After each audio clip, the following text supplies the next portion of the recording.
Hello and welcome to the World Wanderers podcast, your source for travel stories, travel destinations, and travel philosophy. I'm Amanda. I'm Ryan. And we're your hosts. Hello and welcome to another episode of the World Wanderers podcast. Today on the podcast, I'm super excited to be joined by the founder of the Yellow Bird skincare company, Nicole Pond.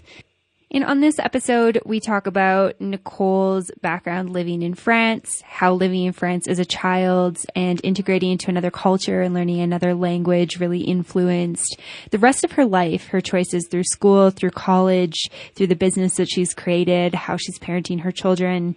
We talk about traveling with children and what that's been like and what she hopes for the future with her and her family, as well as natural skincare. And I know that this is a little bit of a unique topic. It's not something that we've talked about on the podcast before, but I thought this was a great opportunity to just ask a couple of questions to somebody who's really in the field, who's an expert.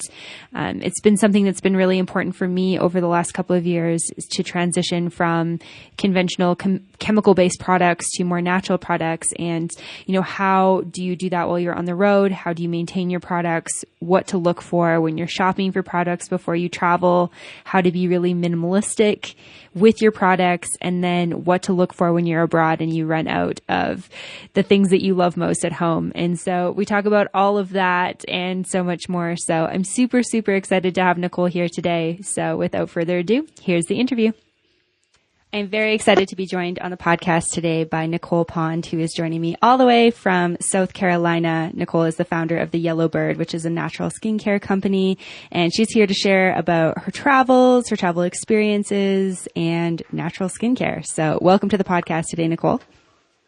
Oh, thanks so much, Amanda. I'm excited to be here. Yeah, I'm excited to have you. And there's so much that I want to talk about, but I thought a good place to start would be if we rewound a little bit and talked about, your first experiences with travel and how travel first became a really important part of your life. Okay, so we're going to back the clock up a lot, all the way to the 90s. When I was 4 years old, my dad, who worked for Michelin, became an expat, and our whole family, I have two sisters, we moved to Clermont-Ferrand, France, which is in the Massif Central, kind of the middle of France. And so it started very, very early. My mom is actually Guatemalan, and so we were pretty used to or all we'd ever known was like a multilingual environment. It was definitely different living in another culture where at home, mom would speak Spanish and English to us, and everywhere else we went was English. Dad spoke English. But then you move to a completely new country and nothing is in English except home. And it was definitely a lot. And we lived there for a couple years, and my parents put us in preschool and kindergarten and first and second grade, all in French. We actually went to a little French Catholic school. And so that's kind of when travel started. As a parent myself now, I think my parents are incredibly brave doing that. I have three little girls, similar age difference to to my sisters and I. And the fact that almost every weekend, my dad would plan a trip for us, whether it was local or if it was to England or Switzerland or Monaco or Spain.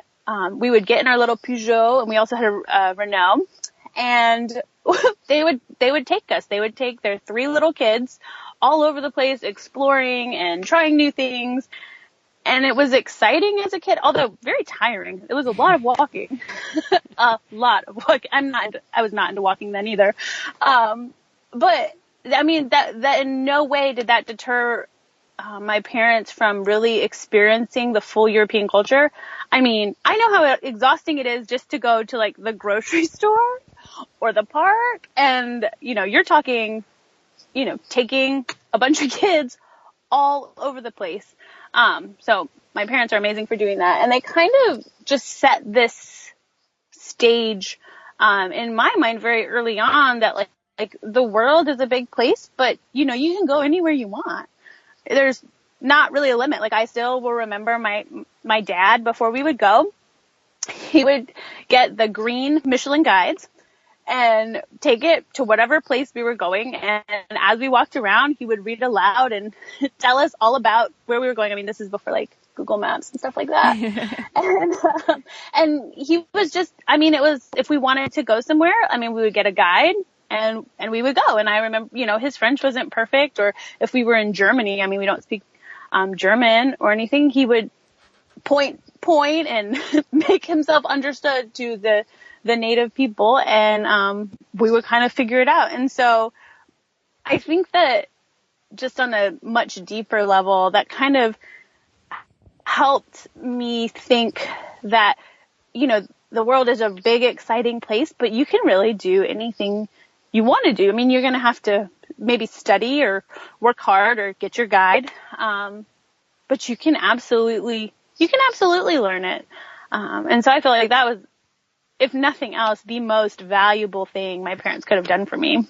Yeah. Wow. That's really inspiring to hear. I mean, I don't have children at this point, but like, I can only imagine what it would be like to integrate into a new culture where you don't speak the language. So you're like learning a culture, you're learning a language, you're like navigating all these things, like finding a house and paying your electricity bill and getting your groceries. And on top of that, you're doing that for 3 children who depend on you, and like integrating them into this new culture and making sure that they feel like comfortable. That's so much. Oh, yeah. And shout out to like my mom who's Guatemalan, so also not a native. She speaks English perfectly. She immigrated when she was in elementary school.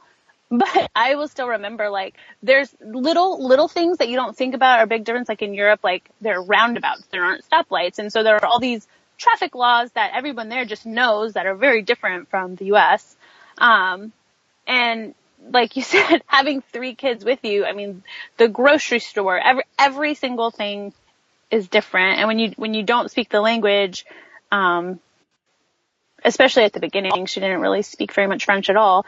You know, you can accidentally go the wrong way somewhere or do the wrong thing. And then people get mad at you, and you don't know why they're mad at you. You don't know what they're shouting at you. And you're like, exactly. I'm really sorry I've offended you, but. Yeah, absolutely. So my mom is amazing for doing that. And it is also good now, though, that I kind of have that example that, like, it might be hard. There's no disillusion there. Like, it's hard, but it's totally, travel with children is totally doable. You can do it safely, and it takes planning. I think that's the biggest thing. So when my parents will live up in Canada a couple months out of the year, they've done that for the past couple of years.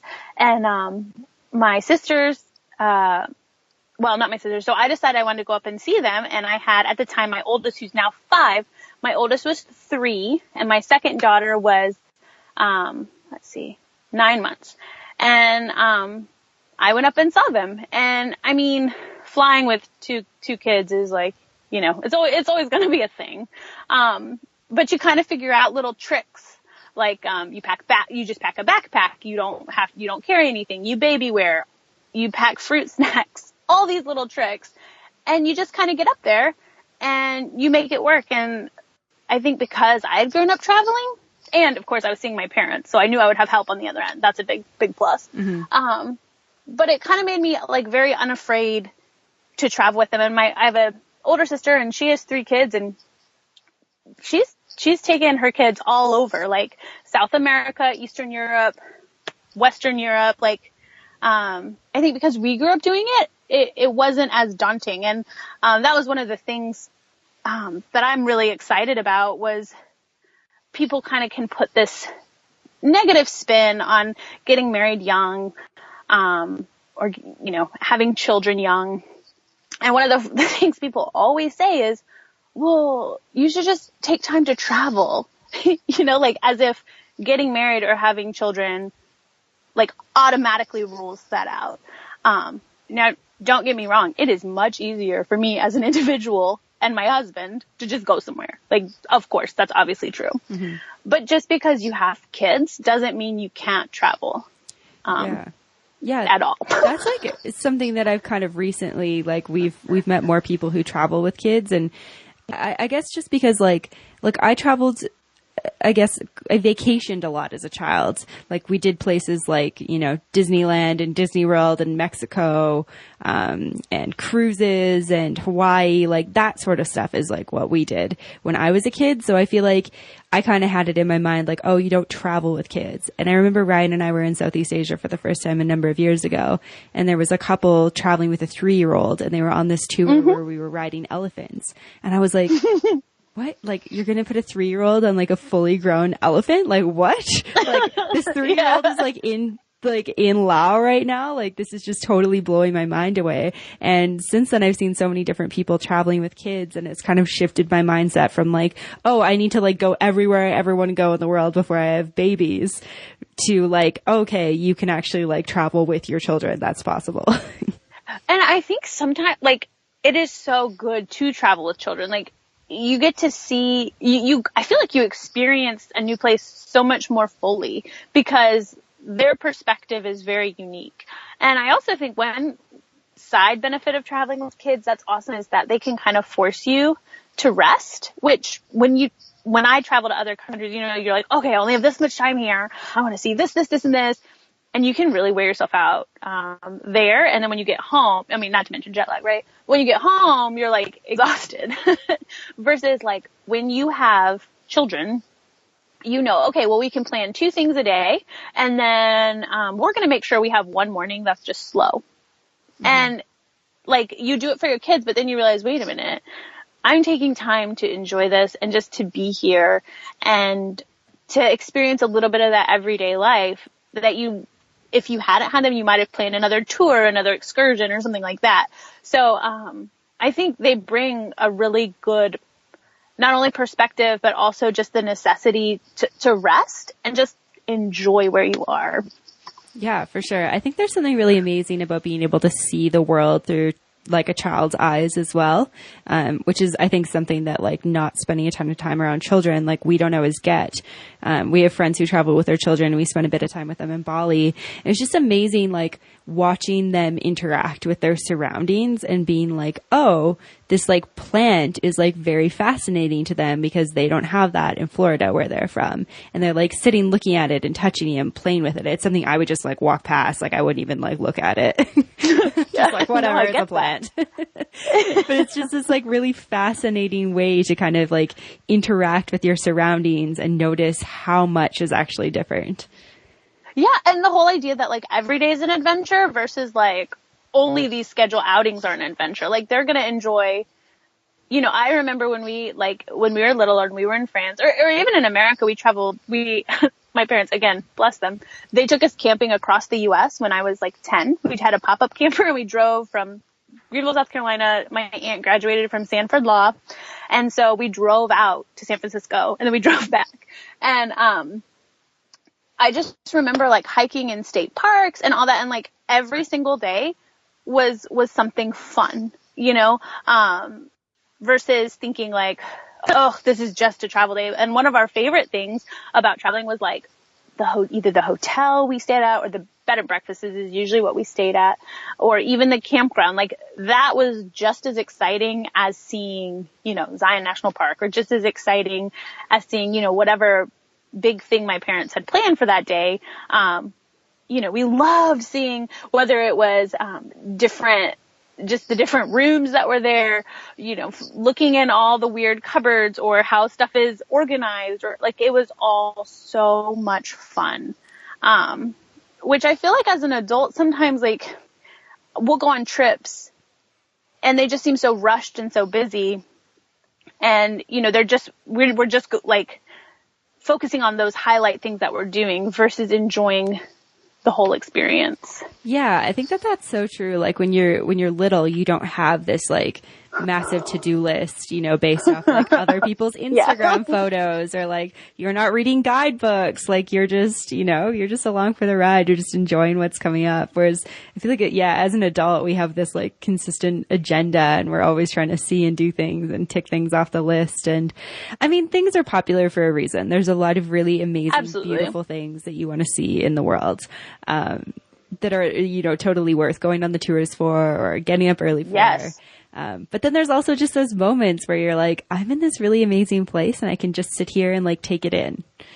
Yeah, absolutely. Like, I am so glad, like, my dad would get the guidebooks, and, you know, that's how you find cool spots, or like awesome, you know, podcasts now, or with travel blogs and everything. Like, you can be like, oh, okay, like these people just went to Bali. Like, I'm going to listen to what they did, what their favorite things were.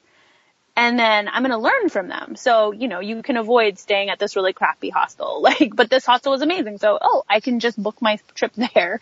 I think that's awesome, because then your limited amount of time can be spent doing things that you know or have more surety are going to work. I think that's pretty cool. Yeah, definitely. So obviously travel played a big influence into your life as a child, and it's influenced, you know, how you interact with your children now. How do you feel like, you know, living in France as a child, like, changed the trajectory of your life or influenced where you are now? Well, I really think it kind of went back to that lesson of, you know, you're allowed to do whatever you want. And, just because, you know, you start one thing doesn't mean that that's like the only path your life can be on. So we lived in America, we lived in France, we traveled, we came back, we lived in America again. We did all kinds of different schooling. You know, my parents, we went to Catholic school and French. We came back, we did a French school in America to kind of transition back. We did classical schooling, we did homeschooling, we did public school. And so just the amount of variety was really good for me to kind of see, like, there's a million ways to do things. And, you can start something and enjoy it, and then you can transition. And so for me, when I went to college, I literally flipped a coin. I either wanted to be an engineer, because I love math, I love it, or my dad's an engineer, so I come by that nerdiness honest. And then, or I wanted to be a special ed teacher, because I just have a big heart for that. I have a cousin with special needs who just, I don't know, that just helped really bring that to the forefront of like one of my passions. So, I flipped a coin. I ended up going into special ed. And then when I got out of, but on the, like, my summers, and I would intern at Michelin, doing research in a special library. And then I would, when I graduated and got married, I taught at a school for children with autism, and then I taught in the public school system. But I knew that I didn't want to be a teacher all my life. Like, and I was fine with that. Like, I genuinely enjoyed teaching, and I knew I would one day teach my own kids, and I could always like have that ministry of like being able to help. But then it, you know, came about that there was the opportunity for me to start my own business, and I was like, okay, I can do that. And so it was just this attitude of just because I had no experience in business, maybe it was a little bit of like blissful ignorance, right? You know, who knows? You know, just because I had no training or blah, blah, blah, like, well, why not try? Like, there's literally the internet with everything you could ever want to know about anything on it, right? I can take classes, I can find people, I can ask questions, just the same way that you can travel, right? Like, you can find some place, you can ask questions, you can find someone who's been there before you, you can read about it. The same exact thing applies to travel, applies to life and careers, I think. And my husband, it's also important, like, having a good support system. He's amazing. He totally supported us. And I was actually inspired by, like, he had started his own little side business, and it was doing great. And, so I was like, well, I want to do this. And it, you know, perfectly coincided with, we have all our stuff manufactured locally. And I had two friends who owned two different manufacturers, and they are incredibly gifted at, you know, finishing formulations and formulating. And, it was perfect. So I said, let's figure something out. Let's collaborate. And that's kind of how our, skincare was born. And, it has literally been an adventure along the way. Like, each day you learn new things. Oh my gosh, I'm sure. And, oh yes. But again, there are guidebooks. There are people who have gone before us. There are people supporting us, you know, and, we're able to just kind of like each day grow, and get used to the business culture, if you will, and kind of figure out how things work. And it's amazing and it's wonderful. And we get to really be passionate about helping people. And, so our company specifically, creates skincare products for, people who have, allergies, especially because there's no chemicals in it, no MSG, no fragrance, which is good for everyone. But there are a lot of people out there who have allergies to something like maybe soy or maybe even natural fragrance or something. And it's really, really hard to find products that don't even have like the one preservative in them. And so I've had allergies. I have family members who have more severe allergies. And so knowing that was a big need and then saying, wait, I can do this. I can help fix this, fill this hole, bridge this gap. And that's what the Yellowbird seeks to do, is to really kind of be that safe company for people who need those skincare products that don't have triggers in them. I love that. That's like personally something that I'm totally on board with. I really love what you were talking about, the parallel between travel and business. And you were mentioning like how you had all these different types of schooling growing up. And I think that kind of like, I was thinking about that and how, it makes you very adaptable from a young age. And it kind of, puts it in your head that I don't have to do one thing forever.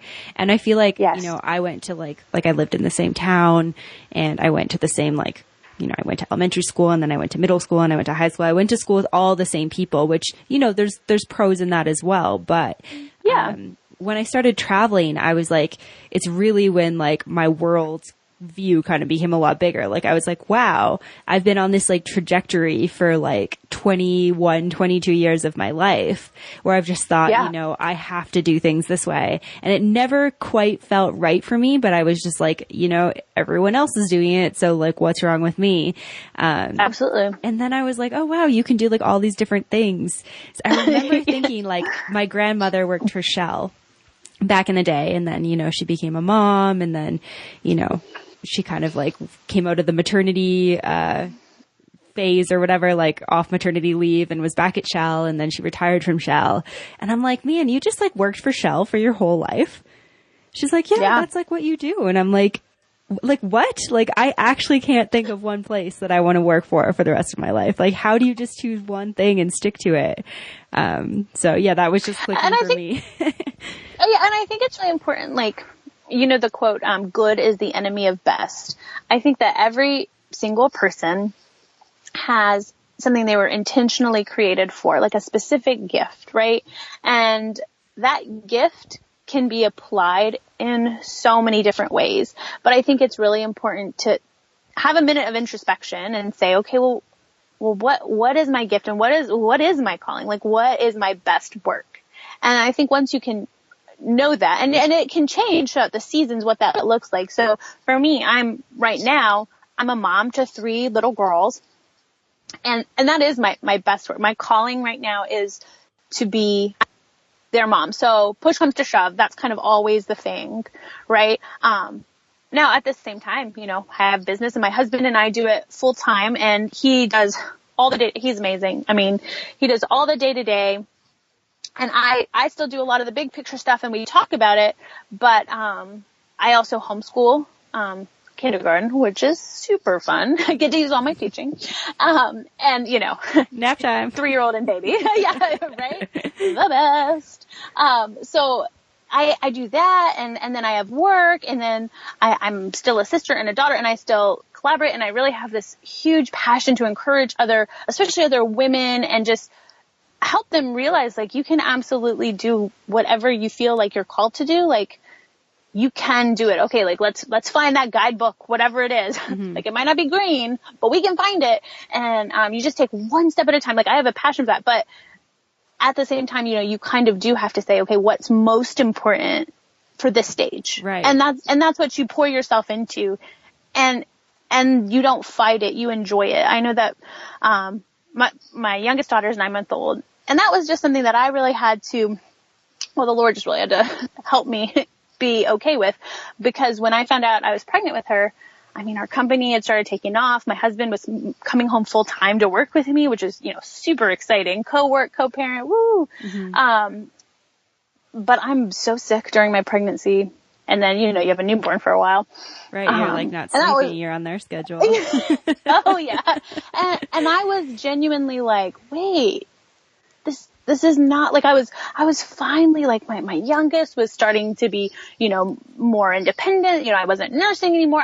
Like my husband and I could go on a little getaway trip together. And, we have these amazing girls from our church who come 2 days a week and watch our girls. And I was getting work in and I was really excelling. Right. And just to feel like I was sent back to square one, I was like, what is happening? But it was good, and so embracing like, hey, I can work less for a season. You know what?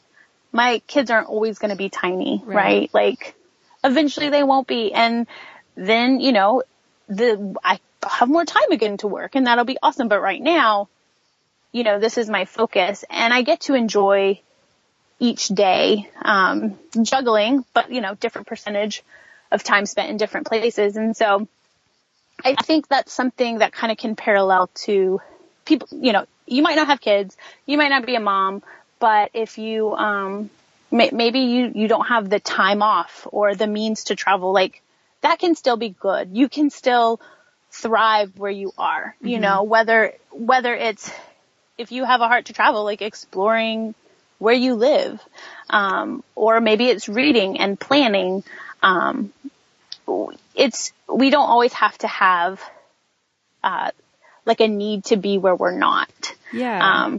Yeah. No, and I think I love that's that. hard to learn. It's definitely hard to learn. It's something that like I can really relate to, even like not as a parent, like just in other areas of my life, like, especially being like in a relationship, in a partnership, it's like, Ryan took like a new job opportunity in the summer and that's like really changed our work schedule. And like, so then when we looked at what does our fall look like? Okay, we've got to go somewhere where we're a bit more stationary. Whereas like last year we were able to travel a lot more.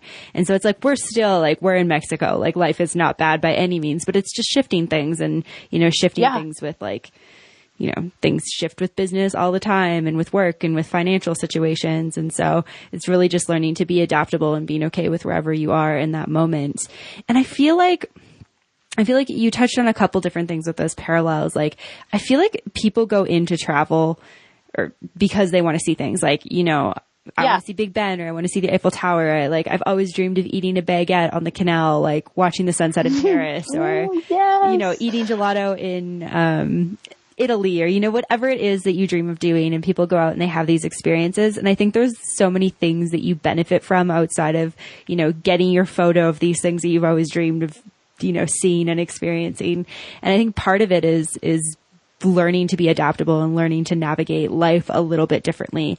Because I just look at myself like pre-travel and like post-travel, and it's like, I was very rigid. I was very like unadaptable to change. I was very like resistant to change. I like didn't want to work for a company for the rest of my life, but I was also like, what happens when you're not making steady income, or like what happens like when I decide to have children, or like what happens, like do I buy a house? Like all these things were very like in my head. And now I'm just like, whatever's going to happen is going to happen. And I'll, I trust that I can navigate those waters when they come.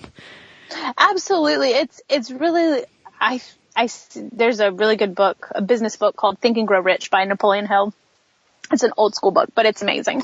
But one of the things he talks about, with business, like the story he opens with is about a guy back in the 1900s, like the gold rush, who bought some land and heard it was good and was digging and digging and digging. He bought all this equipment that he borrowed money to buy, and mainly from his family. And there was nothing. So he stopped. He sold all of his equipment and his land to someone. And, he went home defeated with the equivalent of millions of dollars in debt to pay back to his family. And the guy who bought it, he hired a seismologist and was like, hey, will you study the ground and see if we can kind of resurrect this dig? And, the seismologist showed oh, look, here's the vein. 'Cause he had the expertise, to kind of read it. And literally the guy had stopped digging 3 feet from the biggest gold vein in that state. So he later finds out he stopped 3 feet from gold. And so he kind of made this promise to himself, like he will never just quit when something's not working, but he will, get the expert, try something different, pivot, and every time he was tempted to quit, he was like, wait, last time I quit, I was 3 feet from gold. And I feel like that has just really resonated with me. Like, okay, everything that's not working is an opportunity to pivot and to try something new, to get expert advice, to think of it differently. And it's a huge opportunity for growth.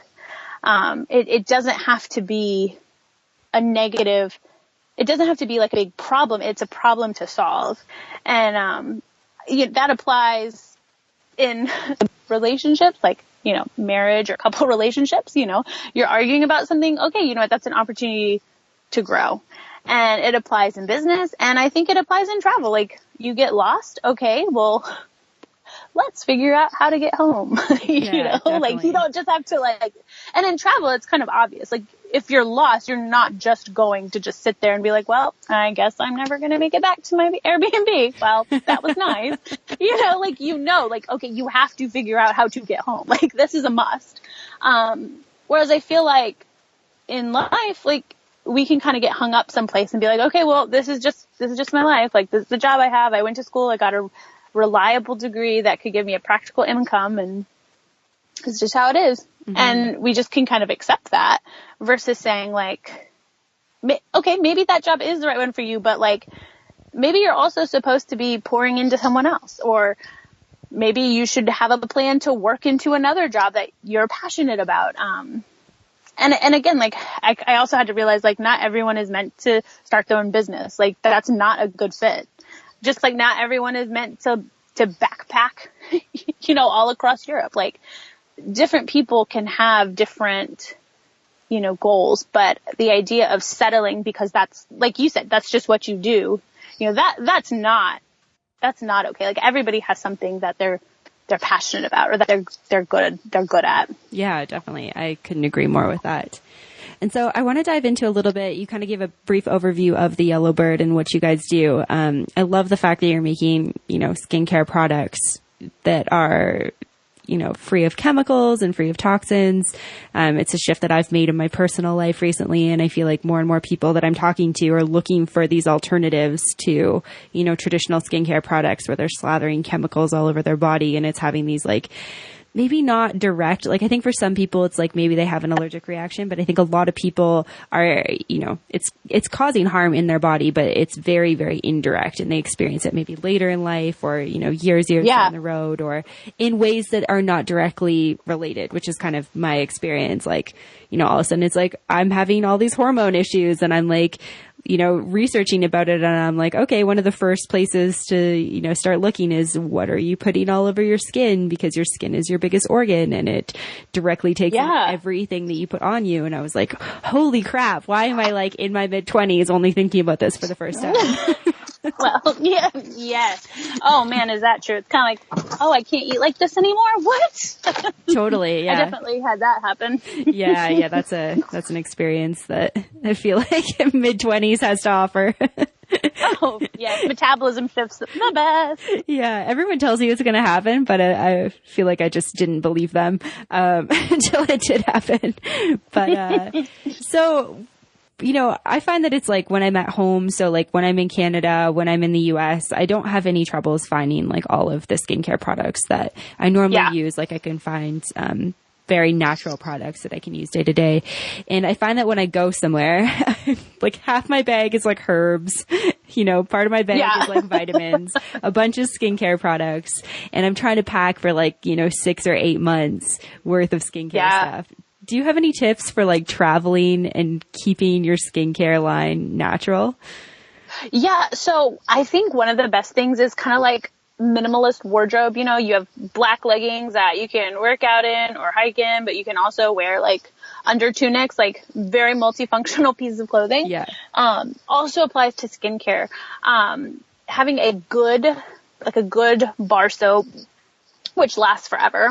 And then having, some kind of good like balm or cream that can be used as dry skin, lip balm. So for instance, like we have a foot cream that has like shea butter, coconut oil, peppermint, eucalyptus, lavender, and tea tree, and tapioca starch. So I think it has like 10 ingredients. It's so it's labeled as a foot cream, but I tell you what, like that stuff, it works for feet, which is important actually when you travel. Mm-hmm. It works for, like windburn. It soothes just about everything, inflammation, anything, because it has like those antifungal properties.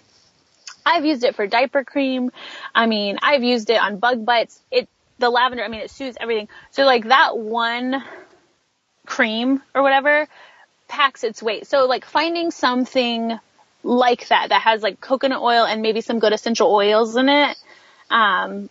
That's kind of an all-in-one. And then so we have a shampoo bar, which I actually love for travel too, because liquid, flying and all that. Such a pain. Oh my gosh. Yes. And it lasts forever. So like, even if you have a good liquid soap like that you can kind of go through that, versus like a good shampoo bar, it lasts a long time. And with bar soap and stuff, you can like cut it and keep them separated so that only half of it's getting wet at a time. And so that'll make it last even longer. And I feel like you're pretty much set. Like if you have a good balm, so our activated charcoal soap is perfect for like, pulling out toxins and all that. And again, it's just very simple, very pure. You can read every single one of them ingredients. And then a good shampoo bar. And I mean, seriously, we also have like a face oil. So you talked about like having herbs and oils. So something like, ours has argan oil, because that's such a good oil for your skin. Especially if you're thinking like moisturizers and talking about, skin that changes over time as we get older. But having a good kind of moisturizer, something that rejuvenates it, something that promotes, cell regeneration. I mean, especially if you're outdoors a lot, just having those 4 things to kind of clean your skin and pull out the dirt and the bad oils.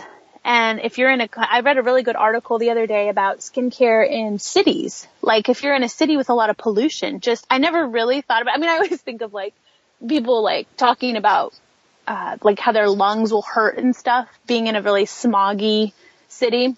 Mm-hmm. But I mean, then I was like, why didn't I ever think about how this would affect your skin? Right. Because like, I mean, come on, if it goes all the way to your lungs, like that means like it's clearly going to be, so something that can help really cleanse that, an activated charcoal pool. So look, I would say everybody look for some kind of soap with activated charcoal, to just really pull toxins. And then like an oil to help rejuvenate, some kind of balm that's like does every little thing, and, a shampoo bar, for your hair. And just those 4 things, like they would fit in a pencil, like a little pencil pouch, that's the amount of space they take up, which is kind of what you need. Yeah. Yeah. I like that too, because they last for a while. Cause like I always bring like, some sort of shampoo container, but I can't bring like the massive one, of course. Like my bag would end up being like overweight, and people would be like, this is so ridiculous. And then I'd have to, we'd have to rebrand as like, not backpackers. Like, okay, I'm just, traveling with all of my skincare stuff. But not to mention like it can bust. Like I have had that happen before. And of course, like the one time I don't listen to my mom who like double bags everything. I'm like, oh, it's fine. It's sealed. And like it like pops in my suitcase, and you have conditioner all over your stuff. And you're like, oh, this is cool. Right. My shampoo actually did that en route to Mexico. And thankfully, I have a really good cosmetics bag that like you can just literally wash. Like you can like wash the whole thing. But yeah, not the first time it's happened. I'm sure not the last until I actually get a shampoo bar, but yeah. But the other good thing that's really nice is that like, so for instance, our packaging, like our shampoo bars come in these like, biodegradable, like clamshell boxes. So like you can put your soap back in there, like as it dries or whatever. And guess what? Like by the end of it, like, so I'm thinking specifically backpacking. Mm-hmm. Like you could legitimately compost it. I mean, hello Earth. Or it's like biodegradable. So even if you throw it away, it's not a big deal. And our soaps are wrapped in like rustic recycle wrapped.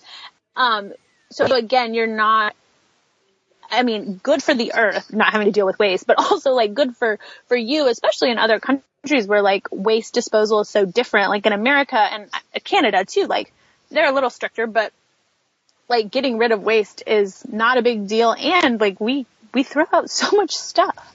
So when you're traveling, you know, being mindful of like, oh, like I can't just throw this stuff away everywhere. Mm-hmm. I think it's really helpful as well. And, you know, kind of less is more. So I would really recommend kind of looking for just maybe 4 or 5 really good skincare products. I mean, not including, you know, makeup or whatever, but just those basic ones to really kind of simplify and help you stay minimalist, but at the same time, like you have everything your skin could need. Yeah. And of course I'm a big oil fan too. Like, so your little roller balls with like, you know, your lavender and your peppermint and your thieves oil. I mean, yes to all that too. I don't like leave the house without that stuff. So, oh my God, no. Oh, that's so funny. Especially plane trips, man. Like, oh my gosh. Yeah. And like all the germs. Yeah. And like, I really love that you can get ones that are small enough where you can actually carry them on. Like I have like a little travel kit that's actually small enough. Like I never get asked about it because it's like small enough amount of liquid. And then I have like the refill bottles that can go in my checked bag. It's perfect. It's perfect. And, I'm a huge fan. And part of this too is just like momming, of doing my own roller balls. I don't know if you ever do those. And you want to remember with oils to always, you know, dilute them if they're going directly on your skin. Mm-hmm. But like I will get like, you can get roller balls like on Amazon, empty glass ones. And I'll do like 2/3. I'm really into avocado oil right now because of the fats are so good for your skin. But like I'll make them with like lavender and a little bit of like frankincense and rosemary. And my daughter, my 3-year-old, like especially loves, like if she's not feeling it, she'll be like, Mom, oils. I'm like, oh my gosh, people are going to think I'm crazy. But I love that like she can put them on any of her boo-boos when she isn't like, if she like something hurts, we can rub it, you know, whether it's on her belly, you know, the peppermint's great for your belly, put it behind her ears if her ears are kind of hurting. And it's great because it's good for them. It's safe for them to apply themselves. And again, you want to make sure you dilute it, but I love keeping them in my purse because they're just so easy to apply. And in the winter, I keep like thieves oils, very diluted, just, you know, kind of like we used to keep like hand sanitizer. I keep it like that just to kind of be like, here, let me rub this on you before you go into this like germ-infested kid zone. Like, yeah. Here you go. And that applies to travel, like especially like plain air. Definitely. Ugh. Yeah. Plain air is gross. So yeah, I feel like those are really amazing tips. And that's even giving me some ideas on how to, you know, change up the way that I'm traveling with my current skincare stuff, which is already pretty minimal, but it could definitely like even be better. And especially to last longer. When somebody is like abroad somewhere, because this is one of the things I struggle with is like, you know, I have all my stuff and I'm usually pretty good. Like I've got a good container of shea butter and it lasts pretty long, but you know, when you're looking for stuff in another country, yes. How do you kind of like choose? Cause sometimes, you know, there's not Whole Foods. You can't always order from like iHerb or, you know, you can't find these like really great one-off businesses like the Yellow Bird. What kind of can you look for to choose like for like the better type stuff when you're abroad? So I would definitely like less ingredients is better, right? So if you're like looking at ingredients, and of course it's going to depend on like where you are and if you can read what they're saying or not. But less ingredients is more, I think. So the more simple the product, typically the better.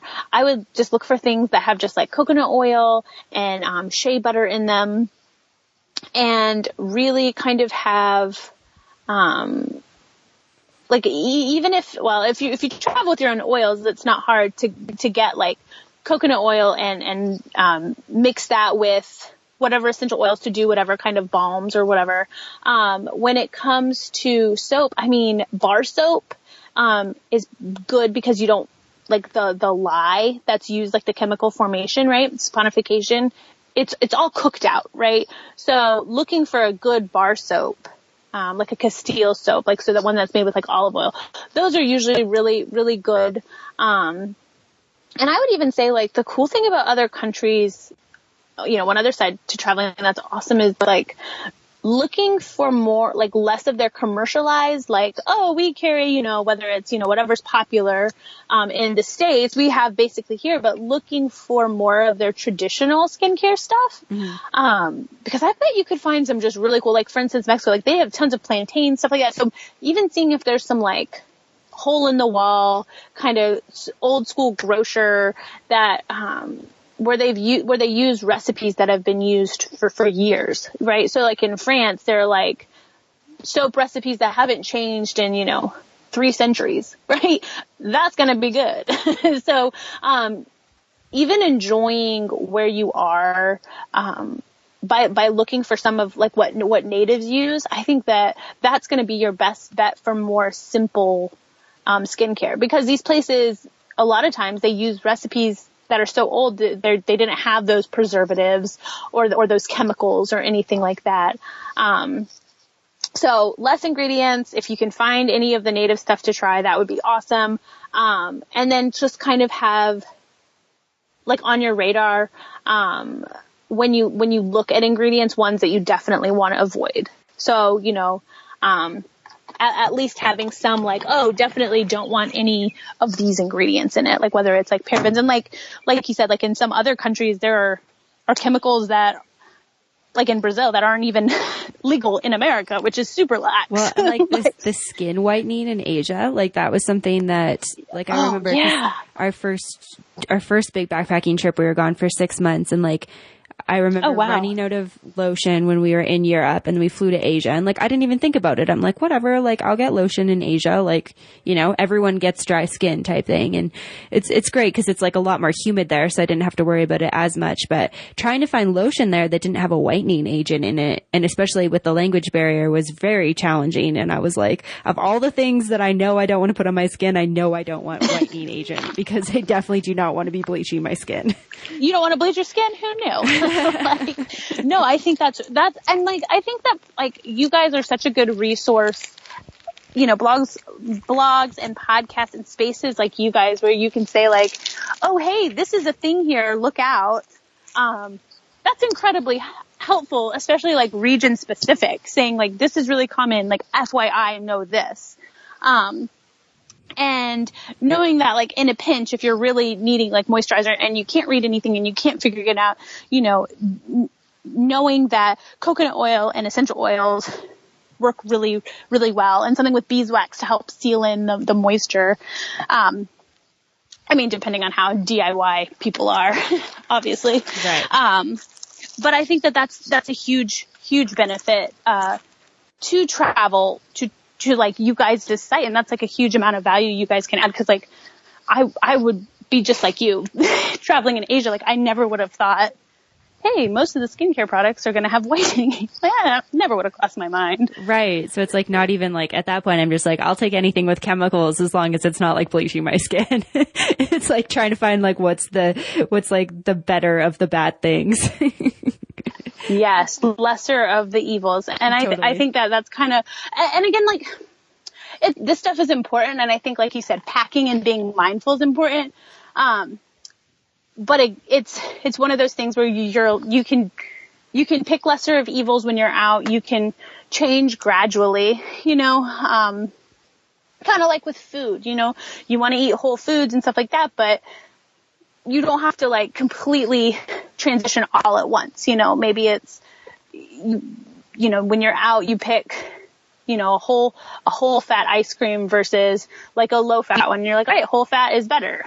You know what I mean? Like, right. Yeah. You can change gradually, with skincare, just like you do with other changes you're trying to make, in your life. Yeah. Yeah, definitely. I really love that advice.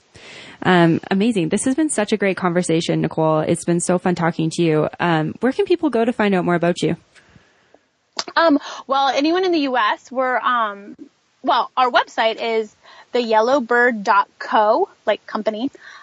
So you can find all our products and read about them, and all that good information. And then for anyone in the U.S., if you're like, oh man, I really want to try that, or when you guys are back on this side versus in Mexico, our products are all on Amazon. So you can just be like, oh, this is really easy. You don't have to go to Whole Foods. You don't have to wait. You can get it in 2 days to your door. Because all our stuff is on Amazon. If you just look up like the Yellow Bird, we have soap, we have face oil. And again, the cool thing is this stuff lasts so long, which is amazing. And I didn't even think about like how amazing that is, like when you're traveling, like for long periods of time, you know. Mm-hmm. Yeah. I love that that's convenient for me, like reordering, right? But if you need it to last 6 months, you want to get something like our face oil would last you 6 months, you know, versus something that runs out quicker. Yeah. I mean, that's been like a big, like we've done a couple big backpacking trips now, or a couple big trips where we've been gone for a while. And it's, you know, honestly, it's one of the things that's probably one of the biggest challenges for me, because like my health is really important. So the food I put in my body and the things I put on my skin. And I find that like, you know, there's only so many like Lara bars that I can pack, and there's only so much shea butter I can pack, and there's only so much like, you know, peppermint oil I can pack. And, I've just slowly begun to find ways where I can find products that last longer, or things, you know, that work regardless, or like, okay, if I've got my peppermint oil and I can find coconut oil, then I can blend it myself. Yes. And so, yeah, these have been really, really helpful tips. And hopefully, you know, listeners out there who are looking to make the transition don't feel like it's impossible to travel with natural skincare products. Absolutely. And you guys are on Instagram and Facebook and all of that good stuff. We're on the yellowbird.company on Instagram, and then the Yellowbird Company on Facebook. Yeah, we're the Yellowbird pretty much everywhere. Okay. Yeah. Perfect. I'll put links for that in the show notes then. And yeah, thanks again for this conversation. It's been so fun. Thank you so much for having me. All right, guys, I hope that you enjoyed this episode of the podcast. Just a quick reminder, this episode of the podcast is brought to you by you, the listeners of the show. We are eternally grateful for all of our Patreon supporters, and for everyone who supports the show in a big or small way. It makes a massive difference. If you want to become a part of our elite community and support us on Patreon for a small amount each month, you can join us over at patreon.com/The World Wanders. Not only are you contributing to the ongoing production of The World Wanders, but you also get extra bonuses like postcards from all over the world, one-on-one hangouts with Ryan and myself, and all the copies of all of our ebooks ever. So if that's something that interests you, head on over patreon.com/The World Wanders. And as always, thanks for your support. And just before we finish up this episode of the podcast, Nicole kindly offered listeners of the show a 15% off discount to try out the Yellowbird products. I took a look through their online store. Their products are honestly amazing. I cannot wait to try my products. And you guys can get 15% off with the code World Wanders. So head on over to theyellowbird.co, pick out what you want, go into your checkout store. There'll be a promo section that says enter a promo code, enter in World Wanders to get that 15% off, or you can click the link that'll be in the show notes, or you can go to worldwanders.com/The Yellowbird. As always, thanks so much for listening, and we'll see you next week. To find more information, relevant links, and photos talked about in this week's episode, check out theworldwanders.com. If you have a question, comment, or feedback, send us an email at info@theworldwanders.com. Join our community on Facebook at The World Wanders, or on Twitter at WorldWanders1. As always, thanks so much for listening. Have a great day. Bye.